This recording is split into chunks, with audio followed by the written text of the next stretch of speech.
Today, we're diving into what is becoming a genuine superpower in our modern world, the ability to actually truly focus. We're going to break down how you can master what's called deep work in a world that, let's be honest, seems designed to do the exact opposite. But first, a quick question for you. Seriously, think about it. When was the last time you had a solid hour, just 60 minutes, with no dings, no pop-ups, no notifications, no quick questions from anyone?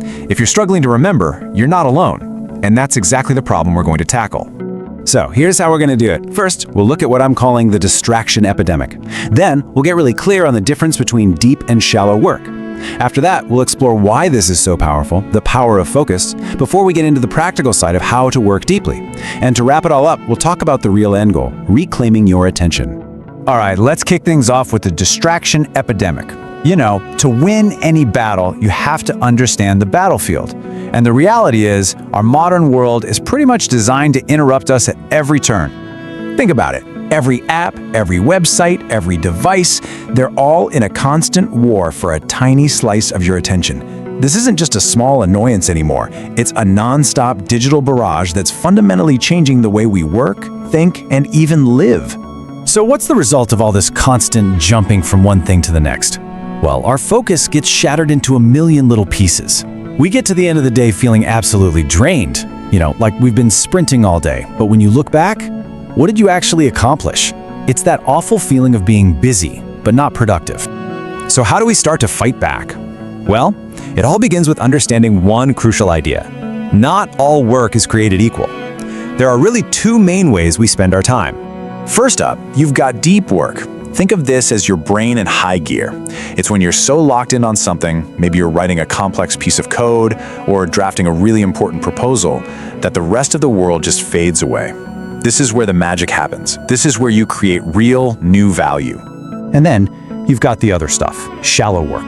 This is all the busy work, firing off quick emails, sitting in on status updates, replying to messages. Look, these things often have to get done to keep the wheels turning, but they don't really stretch your abilities or create anything new. It's the kind of stuff you can do with half your brain tied behind your back. And this breakdown makes it crystal clear, right? Deep work is tough. It creates new things. It's hard for someone else to just jump in and do it. Shallow work, on the other hand, is easy. It just keeps things ticking along. The big problem, the tragedy of modern work, is that we let the easy, shallow stuff constantly interrupt and sabotage the hard, deep stuff. Okay, so this brings us to the really exciting part. Why should you even care about any of this? Why is learning to do deep work such a game changer? Well, let's talk about the incredible power of focus. I want you to look at this formula. It's so simple, but it's profound. We all think that to get more high-quality work done, we just need to spend more time, more hours. But that's only half the equation. The real secret, the thing that multiplies your output, is the intensity of your focus. 1 hour of pure, uninterrupted, deep focus can produce something better than 8 hours of distracted, shallow chipping away. And the rewards here go way beyond just being more productive. When you operate in this deep state, you learn difficult things incredibly fast. You produce work that makes people stop and take notice. You unlock what your brain is really capable of. And honestly, it just feels good. It's deeply satisfying. It's the difference between just having a job and truly honing a craft. This quote just hits the nail on the head.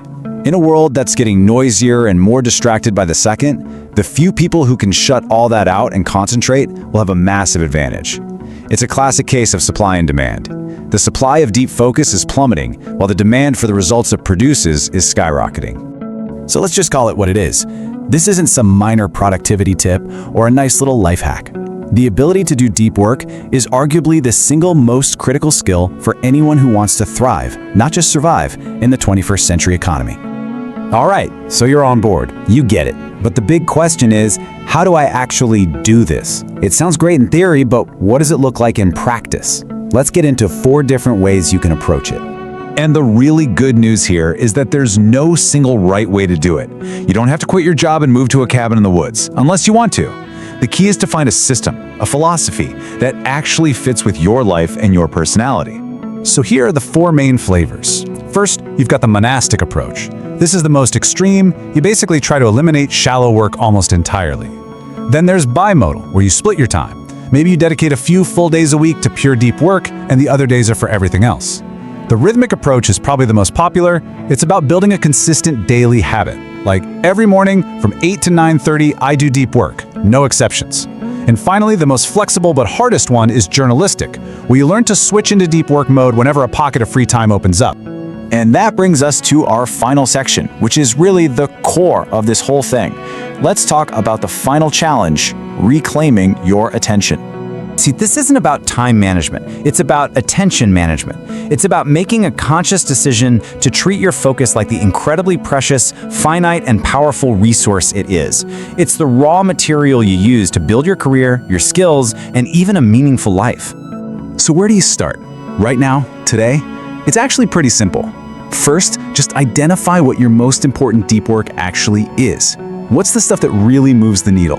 Second, schedule it. Put it in your calendar like it's the most important meeting of your week, because it is. And third, be absolutely ruthless about protecting that time. Turn off the phone, close the email tab, and defend that block of time like your career depends on it. So, I'll leave you with this one final question to think about. That big project you keep putting off, that skill you've always wanted to learn, that creative idea you just haven't had time for. What is the most important thing you could finally achieve if you gave it your full, undivided, deep attention?